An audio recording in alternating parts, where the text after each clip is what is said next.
Hello and welcome back to our channel. So today in this video we are going to discuss about how to add multiple accounts on TikTok.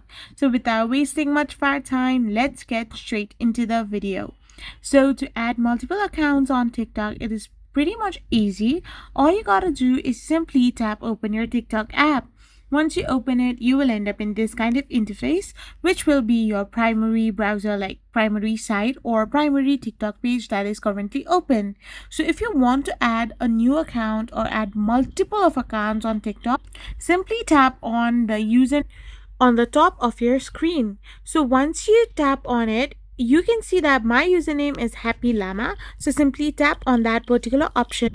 And after tapping on it, you can see the option called add account. Simply tap on it. And now if you are new to TikTok, simply tap on sign up for TikTok. And if you want to add an existing account, tap on login. So this way you can add multiple accounts on TikTok. I hope you found this video helpful, so don't forget to hit that subscribe button and do give us a thumbs up. We will be back again with more informative videos. Thank you for watching.